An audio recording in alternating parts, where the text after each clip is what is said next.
Aloha, my wonderful people out there. I'm so much looking forward to this wonderful soul talk today. And we have a wonderful guest and that I'm going to introduce to you in a second. Her name is Ashley, is a previous personal fitness trainer and current massage therapist, one of the connections we have, and is halfway through her Bodynamic muscular somatic development therapy program.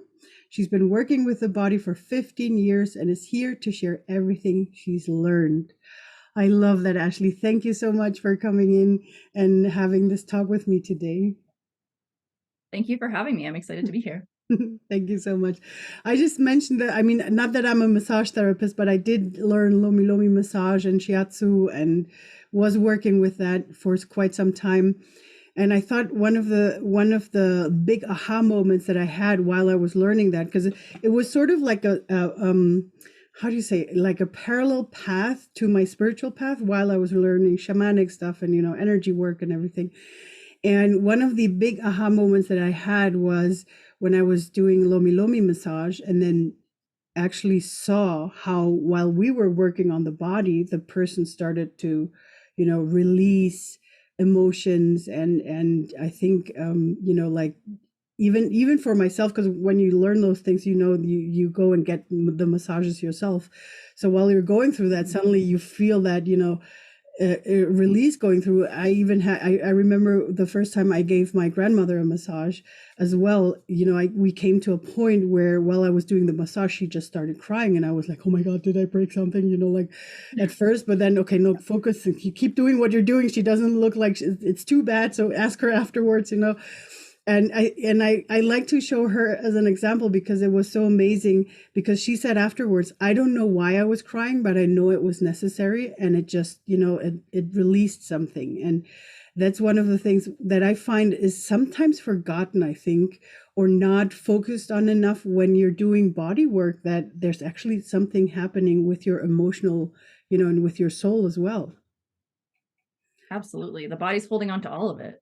And we're so good as humans at repressing a lot of what we experience because it's not the right time. It's too big. We don't know how, we're scared, whatever it is, but we hold it in. And so then when we're in this relaxed and safe space and that area is being touched, and then it's like, hey, it's okay to come out. And it's just like, and then it comes out. So it can be pretty big. And it's funny, I had a similar experience. Actually, that's what got me down this path of trying to understand the body more, was when I was a personal trainer. That's what would happen. I would be in the middle of a session with somebody and they'd be doing like shoulder press or something and they're bawling. And I'm like, oh my God, like, are you okay? Like, are you hurting? And it's like, no, like, I don't know why I'm crying. And so it happened enough times that I was like, okay, like there's something else is going on here. And so that's what really spiraled me down this path. And here we are 15 years later. Oh, that's so beautiful. So how tell us a little bit more about that path. Like how did it, I mean, you just said you started, you wanted to find out more. How did you find out more? Well, a lot of Google searches, a lot of like, just a lot of it was trying to find the right wording. I find like the words are so important that we use. And so, and this was also 15 years ago when it wasn't as okay to talk about energy work without being labeled kind of crazy or woo woo. Yeah. So I did a lot of this just on the down low. Like I wasn't telling anybody I was looking into this. I was like, I'm not crazy, but I just, like I say, I just started Googling it, like emotions in, and I would put in a specific muscle, like emotions in trapezius, emotions in this. And then it turned into emotional significance, and then metaphysical significance and spiritual significance. So then I would just kind of play with the words I put before the muscle, and I would get a lot of information that way. I looked into different like energy work. So like Reiki and access consciousness and polarity therapy. Anything I could get my hands on. So a lot of like traditional Chinese medicine stuff. So like the 4 elements, the meridians, like just, I was trying to put it together. The anatomy trains, like anything that had to do with the body and like kind of laying it out in any way. I was like, I need to have it. And I found a lot of very interesting stuff and a lot resonated. I was like, oh, this kind of makes sense. I see how this works, but it wasn't quite it like yet. Like I knew I hadn't quite found what I was looking for. And then when I found Bodynamic is actually when I was like, hold the phone, like this is what I was looking for, because it's a phenomenal modality. It's from Copenhagen actually. And they break down the body from stages of development. So from the second trimester in the womb all the way to 12 years old, and what muscles become available at what age. And then if there's a disruption at that age, how the muscle holds it, what does that look like as an adult? What are some of like common like physical postures, what they say, how they act? It was unreal, unreal. I was like, this is it. So that's how I got to it here. I love this because I mean, or maybe for the listeners and for myself as well, because I think I do understand what you're talking about. But explain to them what it is that you do when you do that bodynamic work. Well, Bodynamic is a type of therapy. So like there's like the traditional talk therapy. Mm-hmm. And this is the same idea, but we work with the body first. So you would come in with whatever's kind of bothering you, like whatever issue it is that brought you into therapy.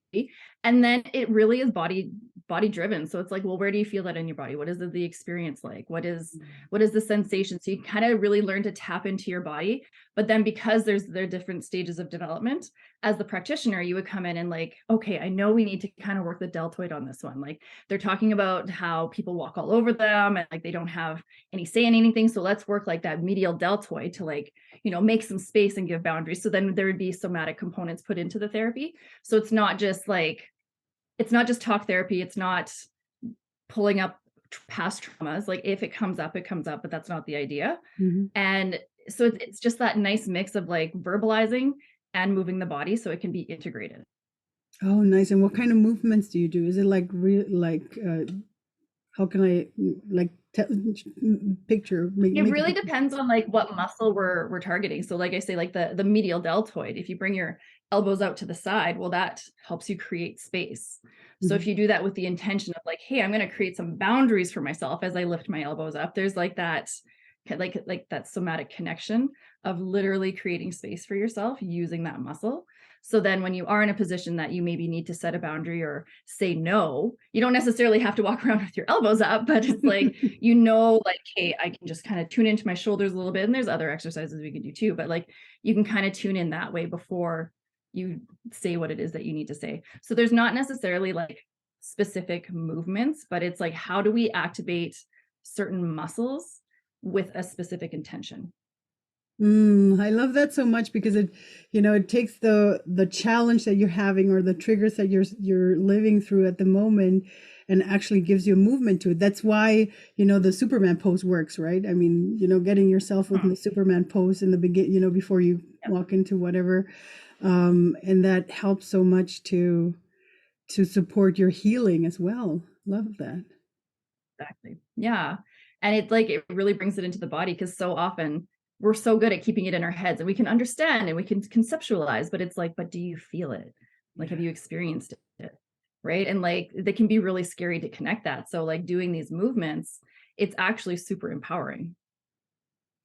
And I love, yeah, I love that you're saying that 100%. Because I mean, our audience mainly is empaths and highly sensitive people. And I feel that especially for us, there's one thing that I find always a little bit hard, because some empaths or highly sensitives have the tendency to blame everything on everybody else and don't look at what's going on with themselves. That's like the first thing. That's why I always say, always look at yourself first. And the beauty about it is it gives you a soft way, because like you said, you don't have to go through the trauma. It's just about working with the energy. Like if it comes up, it comes up, but it's not like now we need to look what happened in your childhood or, like that strong, pulling you back into the trauma. It's like, okay, if it wants to show, it will show. So that's sort of like a softer kind of way, right, of looking at it. And that's why it's supposed to, hopefully, for everybody listening in, if you resonate with this kind of work, I hope that you do, because it gives you an opportunity to work with your own body and with whatever's happening to you, not because of the energy of everybody else, but just what's going on inside of you. And that's so absolutely beautiful. And like the idea with Bodynamic too is we're never taking away. Like we're not taking anything away. We're always adding. So that super skill that you have to be highly empathic, like that's a skill. Like that is something that can be used and like a superpower almost, right? When you're in control of it. So it's not about not being empathic anymore or not being sensitive to people's feelings, emotions, whatever energies you catch on to. It's about how can I use that on purpose. And so it's always about adding skill sets, not trying to take or change anything, because you have it for a reason and it's amazing. Exactly. Thank you so much. That's exactly how it works. It's so beautiful. So, how did you like? Have you always been interested in the spiritual side of things, or was it just because you started noticing the people when you were, doing that? Because I feel that we had a similar experience. Like when I talk about my beginnings in the spiritual world, when I started, my shamanic upbringing and stuff, that was also, it was back in the day where, like in my office, I wouldn't tell, like I only had two coworkers that I would actually tell them that I was doing that, but I didn't want anybody else to know because it was just hush hush, it's a weird thing to do. Right. Well, it's funny. My spiritual journey has been interesting. Growing up, I grew up with my dad, and he would almost kind of church hop. So we were different kind of religions based on what pastor he was kind of getting along with. It was weird. So I really had a very kind of complicated relationship with God. And I was just at one point, I was like, you know what, I'm done. Like it just doesn't make sense. So I just completely shut out anything spiritual, God, anything. I was like, I'm done. And so that's actually when I started personal training. It was in and around that time that I very consciously made this decision. I even said it out loud that I was like, I'm done. Like this doesn't make sense for me. It's not helping me. It's hurting me. It's making me confused. Like I'm out. But then fast forward to personal training and like having these experiences with my clients and being like, oh, maybe there is something there. And then like digging into it, it's like, it became undeniable that there is something bigger out there. And I didn't know what to call it. So I started calling it like universe or just like energy, as opposed to like specifically to a God. And that was really hard for me because I was so against it for so long, because I just had a weird childhood with it. So we didn't have a great relationship. But the more that I worked with people, the more I did my own research, the more I did my own work, I was like, okay, perhaps there's something bigger out there. And so now I like to think of like my relationship with like God and Jesus or whatever is like like they're like an uncle and like a cousin. Like they're just good friends. And like I can talk to them if I need some help, but like I don't know, it's complicated, but it's definitely there.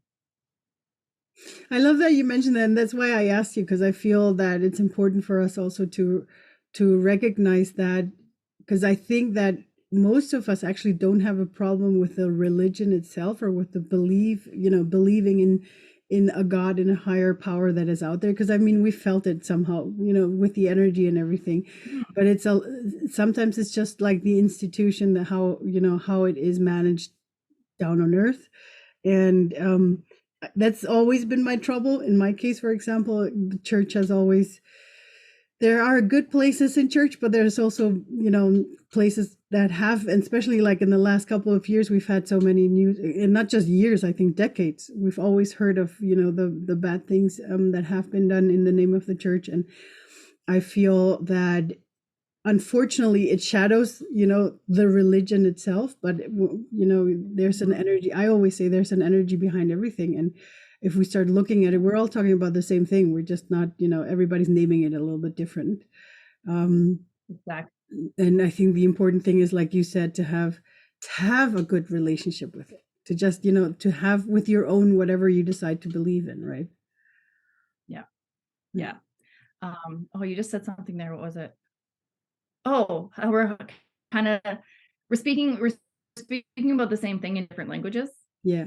Like that's how I very much feel about it. That it's like, and especially when it comes to energy work and anything that can't necessarily be quantified at this moment, and like quantum physics. Like I don't know quantum physics deeply. I can't go deeper, but it's like there are some similarities there, and like it's a similar language, but it's just we haven't quite met up yet. But yeah, I really like that. We're talking about the same stuff, just a little bit different. That's okay. Yeah. And I mean, like, it's like you said, like the scientist world is slowly catching up to it and finding, words for all the mind people that need their, scientific proof of anything are getting, here, they're coming. Give them a couple more years, but they're coming. It's going to be there. Down the pipe. It's literally just a matter of time. Exactly. Yeah. And another thing that I found really amazing about your, and that's why I think that's why we resonate so much, because it's similar to me as well. Because I started, searching all over, and you start going into different styles. Like I said, for me, it was with shiatsu. I was a little bit in the traditional Chinese medicine, and I learned shamanism. I went into, I did the first Reiki degree, but only the first, because I felt like it wasn't the right fit for me. That I also know prana, and there's so many different kinds of things, like you said. Even I've also read about access consciousness and have had friends that have done it, and these are all wonderful techniques, and it just depends on which one of them actually speaks your language to understand it, and that's it. And Totally. that's basically Yeah. it. In the end, it's just different techniques, and I feel that it's beautiful. And that's one of the reasons why I'm doing this, because I want our listeners, most of them, to get a feeling for the different kinds of tools and ways that there are to work with and through that divine energy that surrounds us. And I feel this for me. It was the Hawaiian philosophy, by the way. It was because I started learning so many things, and then once I got there, it was like, oh, that's it. That, like you said, that's the one I was looking for. But I still, Yeah, when even you even didn't know. yeah, right. And it's like, okay, now I understand it, but I'm still, I still like to be inspired by all the other kinds of tools. That's why I'm always open to learn about other kinds of tools that there are, because it's just amazing what the humans can create on this planet. It's just right. Well, and like, depending on what modality you're using too, like you might need a different one later. Like just because one really resonates now doesn't mean it's a forever. It's Exactly. just like maybe this will work better later kind of thing, or maybe this is like a new avenue. Like you just never know what's going to inspire you in different ways. And like a lot of the work is so similar, right? Like a lot of energy work is very similar, but it's the nuance, and it's like the context, and it's like there's just like the minute differences that make it just slightly different, and that's how it will kind of hit a bit differently. That doesn't make it better or worse than another one, it just makes it slightly different. So like when you can feel into your body and ask your body what it needs and what it would need to experience, how it can feel loved, all of that, like you'll be drawn different ways. And so there isn't a right or wrong, and it's never a forever. Thank you so much for that as well, because that's how I feel. It's like for certain challenges I might need, I've even tried for certain things to use access consciousness for a couple of things, just because you mentioned it earlier. Or I remember when I was using Reiki, and then I started to learn the Hawaiian version, the Lau Lima, and then that was similar. And I also had my shamanic background, and it's like for me, the base that I got was the shamanism, because that was the very first thing that I actually had with a real teacher, not just reading through books. So that's sort of like my base, and I don't always use it, but every now and then I'm like, oh, I need to go back to basics. And I'm going to put on my drums, and Yeah. I'm going to do that because I just need it right now. And I think the important thing is Oh, that for us, right? I feel it's like you said, it's this reminding yourself, um everything is good as long as it feels good for you in that moment, right? exactly. Yeah. And my foundation is in anatomy. I remember my very first day of class at school to become personal trainer. I opened up my anatomy book, and I just happened to open it to a page that was like describing the bone structure of the skull. And I was like, there's that many bones in the skull? And it just like, what? And I just kept flipping through, and it blew my mind. I was like, the body is so cool. And like, there are 11 systems running at any given second, and you don't have to think about a single one of them. And it keeps you alive. Like the body is so phenomenal. So yeah, that's where I go home, is just like being in awe of the fact that we're even alive, that we're moving, that like how does a fingernail know it's a fingernail? Like just all of that, it blows my mind, and I just am in awe of the body. I love that so much, and because it's important. It's our vessel that we have for right now, so we can actually use it. Hmm. For me, the connection through the body comes because of the subconscious. That's how the Hawaiians describe it. That the everything that we have lived. No, sorry. Let's put it this way: everything that happens in our body is guided by our subconsciousness, because that's the one that we don't have to consciously tell our heart to beat. like you just said, right? Or tell that cell that you have to regenerate as a nail because now it's time to, grow my nails, right? So we Well, never for have to do mine. that consciously. So there is something Yeah, subconsciously inside of us that is generating that or creating, and it's also the reason that creates our sore muscles, or like the tension in the muscles, like you were saying earlier, right? Those things, because the subconscious is also the keeper of all the experiences that we have had, and of course also the bad ones, are stored into intention, and that tension becomes, the longer we don't deal with it, at one point we're just going to get sick, and that's why, that part happens. absolutely. Well, and that's what kind of being like my running theory is like, why does the body break down? I'm air quoting for people listening. Why does the body break down around 40, 50 years old? Like, why does it just, it's like, do we really like what? There's still so much life left, but it's like, well, what's being repressed for 30 or 40 or 50 years? Right. So it's like that sort of stuff. It comes back out in different ways. And that's also why so many people just look young without doing much, right? I mean, or not without doing much, but because they do the work, their body just, um Yeah.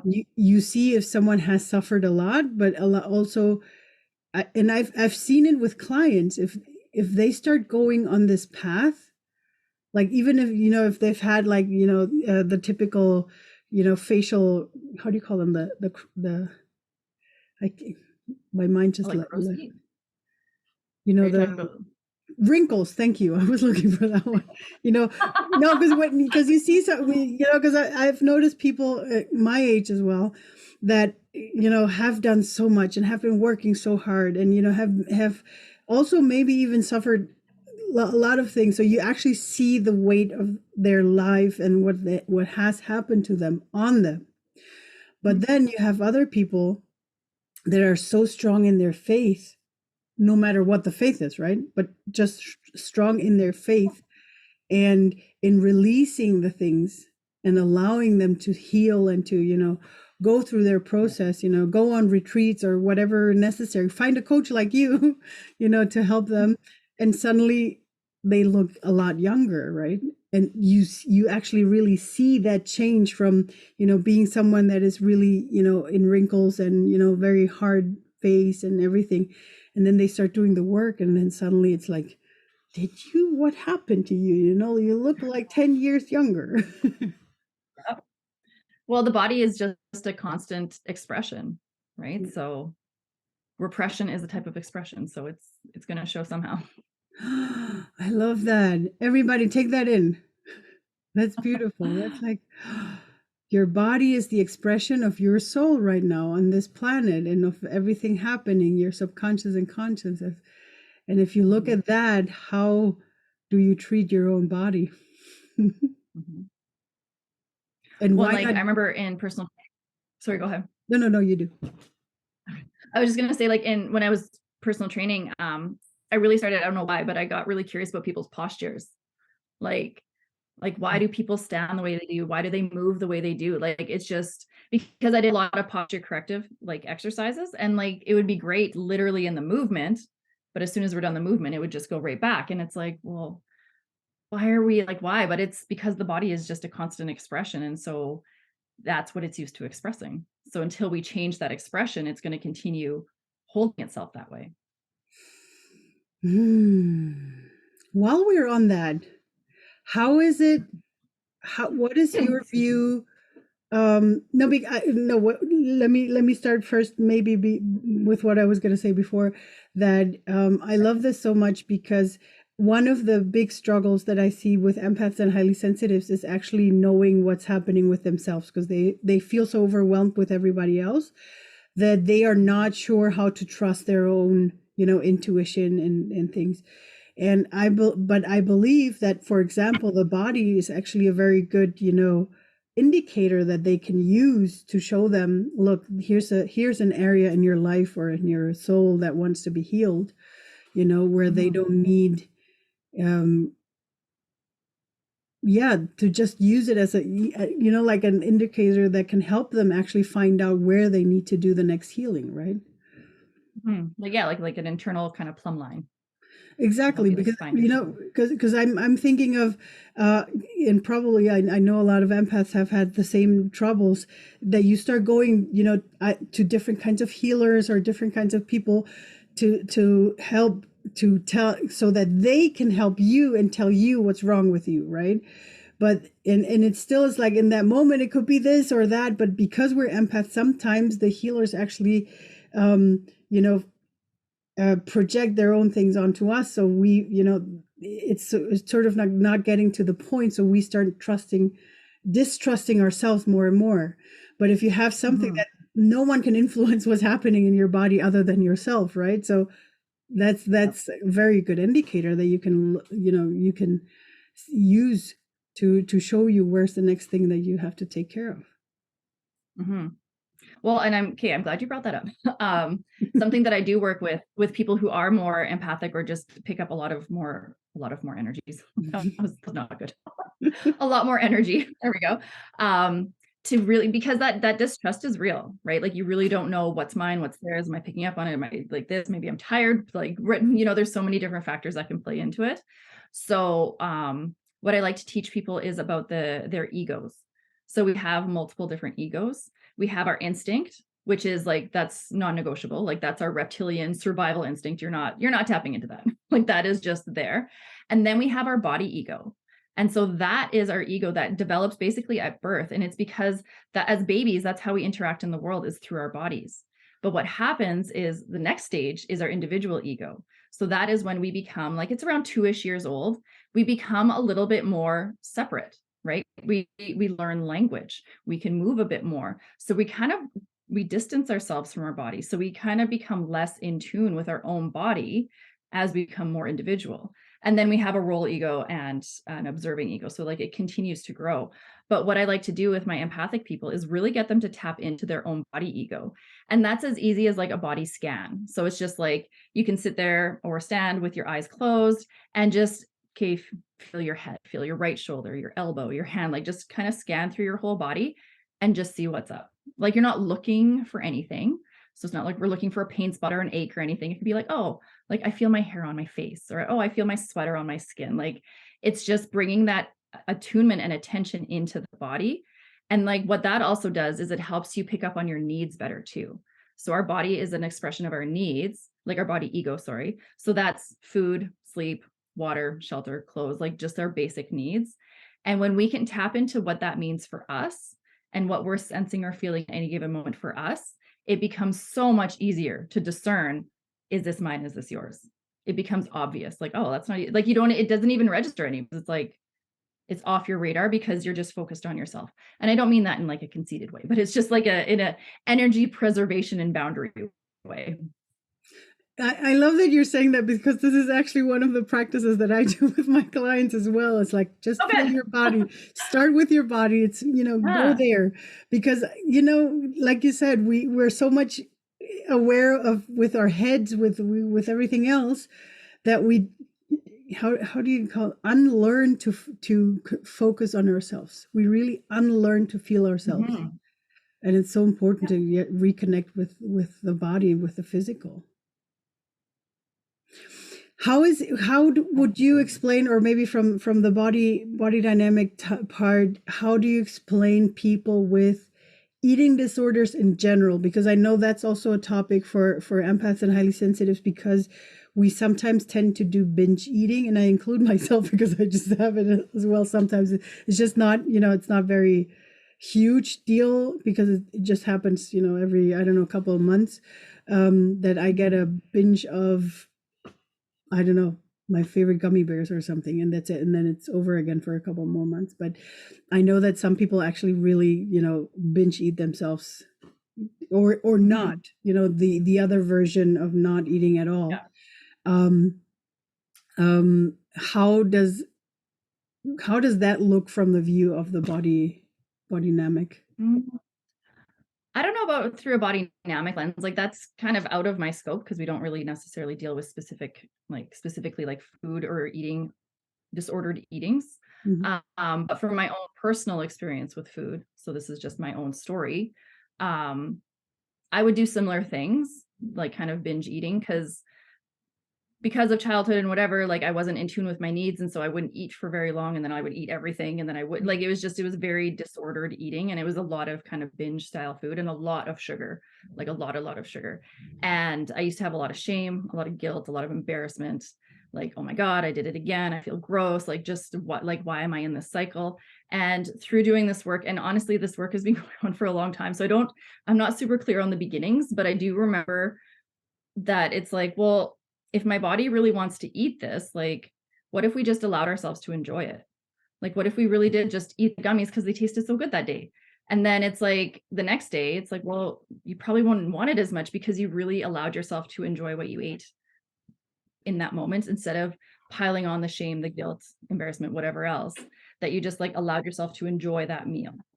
And sorry, my dog is being rowdy. So that was like a really big change for me in that it's like, because when you take those emotions away, your body can work a lot easier when it's not dealing with heavy, dense emotions plus all the food you've put into it, right? It's like it can actually like digest the food. And so for me, that was a pivot point in that it's like, oh, well, what if I just allowed myself to enjoy it? What if I didn't shame myself for it? What if I didn't feel guilty about it? Or what if I paid attention and like tried to make sure I ate a little bit more throughout the day, like just like kind of snacks even? Like what if I just started those little things? And like I say, this has been actual years. This is not this was not like, it's not a super smooth ride, and there was a lot of ups and downs, and there still is.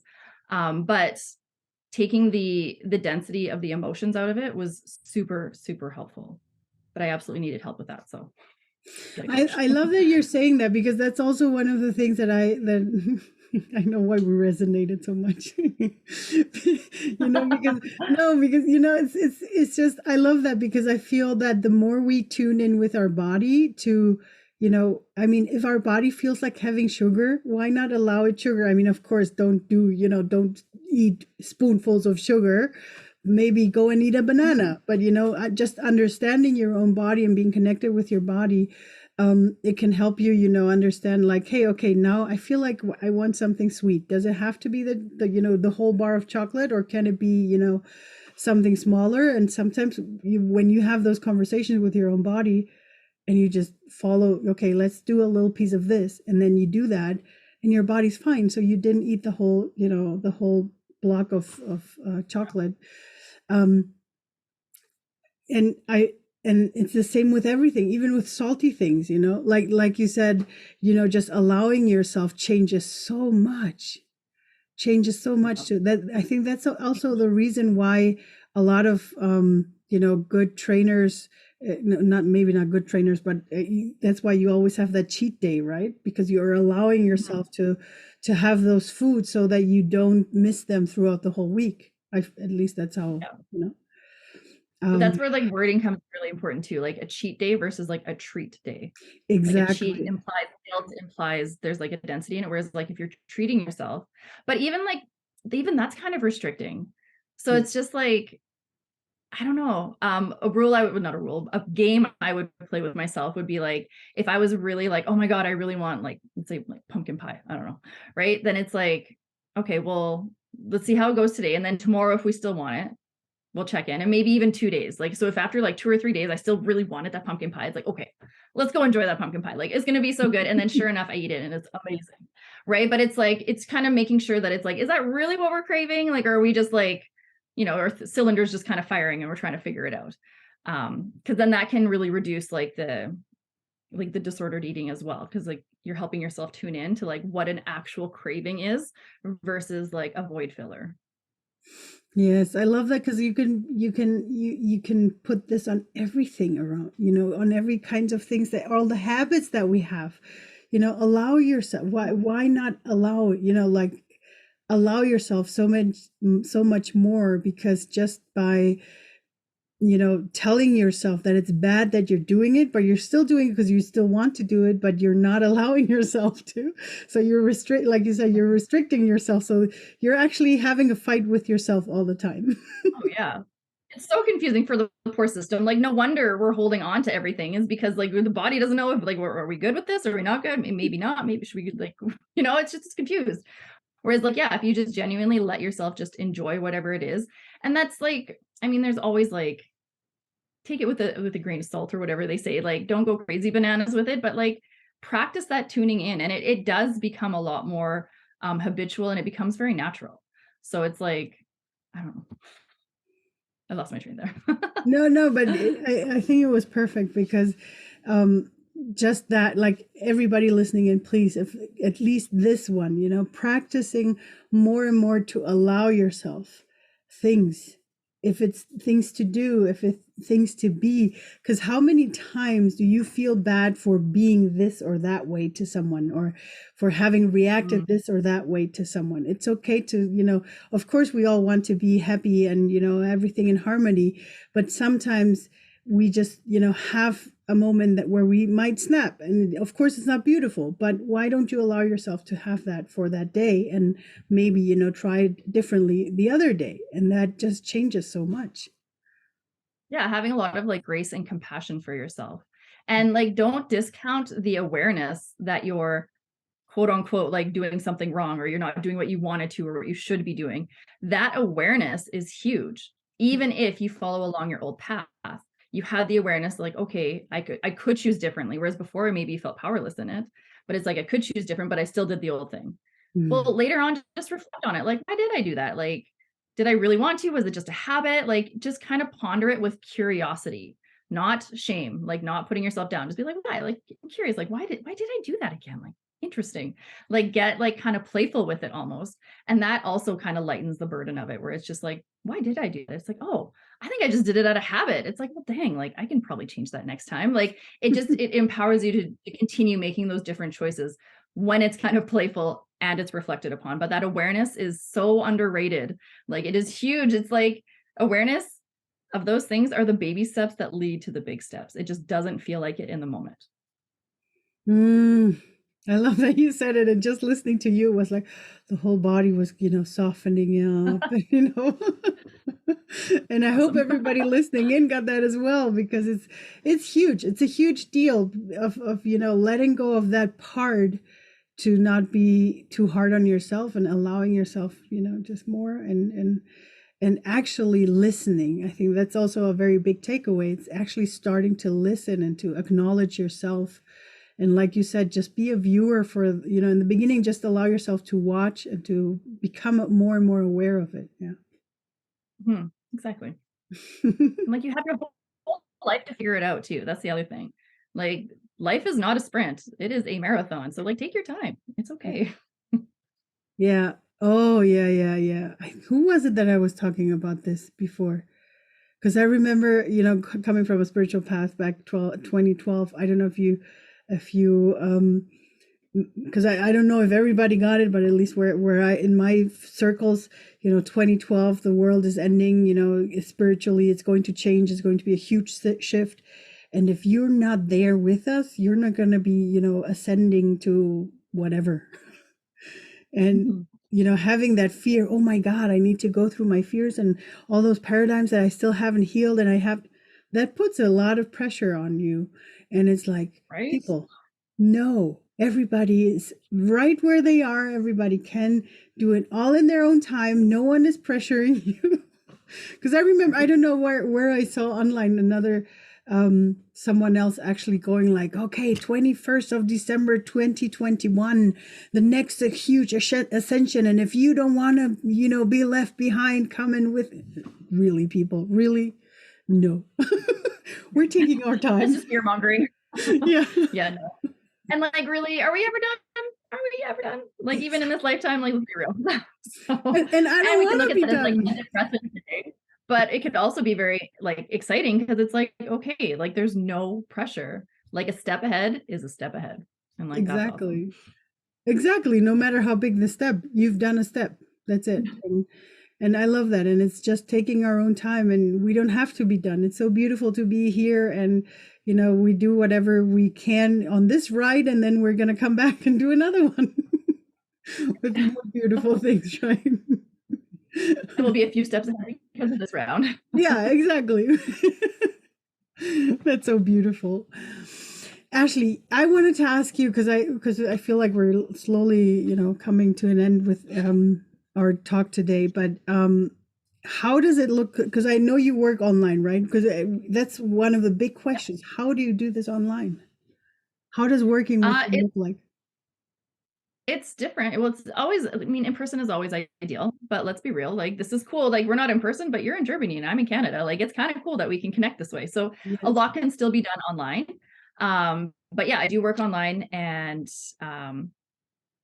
it honestly, it works very similar to if it was in person. I just can't be there to physically put my hands on you. So we'll use different props. We'll use different things like at your disposal that you have in your place. But yeah, it's very doable online. Nice. So do you offer one-to-ones, or is it of course you probably have to, but like what does it look like? Like if I'm coming to you, like maybe one of the listeners goes like, "Oh, Ashley, this resonated so much with me. Can you help me? I have this and that trigger right now, or that problem, and I've been meaning and trying all these things, and I feel like you could be the one helping me now. What could how can I work with you?" Well, I like to keep things nice and personal, so you can reach out to me on Instagram at the Ashval. You can just message me there. That's totally fine. I also have all my links in my bio there for like how to access me. You can book yourself in online. I'm also starting a series in the next, I don't know when this is airing, but hopefully like kind of mid April-ish, I'm starting a series called Identity. So how you find yourself, who are you kind of thing. And it's going to be a multi-level series. And that one is going to be more of a group, like group project as opposed to one-on-one. And I'm always kind of creating more and different things. So Instagram is the easiest way to kind of keep up to date on that and to reach out to me. And I put up really interesting posts too. Like they're fun facts up there. So check that out too. Perfect. We're going to put all the links below so you don't have to type or write it. You can just go into the show notes or into the description of this video, and then you'll find everything, all the connections, so you can find Ashley out there. This was so beautiful. Thank you. So I loved how we resonated. That was like amazing. You know, when you were actually saying what I was already thinking, I love that. That was really Right. Like beautiful. things just line up. Yes, no, and you know, that's one of the things that I love about the time that we're living in, especially like you said with the online work. I mean, even something very physical like what you do, you can still work with my, you know, because I can still show you my body on through the camera, and you can still look at things and do practices with me. It's like yoga online. I mean, after the last 3 years, everybody knows that basically almost everything works online. Of course, life is nicer in some ways, but online is so beautiful because it connects us through so many places. And that's one of the reasons why I understand that pyramids have worked on different kinds of the planet, because you know, now that we're connecting on a global level, I find so many like-minded people, and we've been through similar things, and it's like, oh my god, but you were there and I was here. So it doesn't have to do with the cultures, it has to do with the values behind everything. with Yeah, with the surroundings that we're having. absolutely. Yeah, so that was very beautiful. So everybody, thank you for everybody also for listening in, and you will have all the links in the show notes so that you can find Ashley. And maybe for the end, like, do you have anything like one last no, not sentence, a couple of last words that you'd like to give our listeners and viewers? Just to be really slow and compassionate with yourself. Like take your time. Like I said earlier, it's not a sprint. It's you have your whole life. Count the little things, like be aware of what you're not aware of because you're not aware of them anymore because you've grown. Like so reflect a lot and just really remember to have fun and be curious. Like Mm. channel that inner child because that's going to make the ride a lot easier. I love that. And then that already sounds like being on a playground and just, you know, playing around. Yeah. Very beautiful. And thank you to your dog for showing up. For everybody watching just listening, and we're seeing a little doggy. Yeah, he's mostly sort of not rowdy. He's still so thank you for your patience with him. And thank you so much for having me. This was a lot of fun. Thank you so much. And thank you also again to our listeners for tuning in. As always, we'll put all the links below. And thank you so much for being here, and have a wonderful time. As always, everybody, keep surfing your energy wave. Bye, everybody.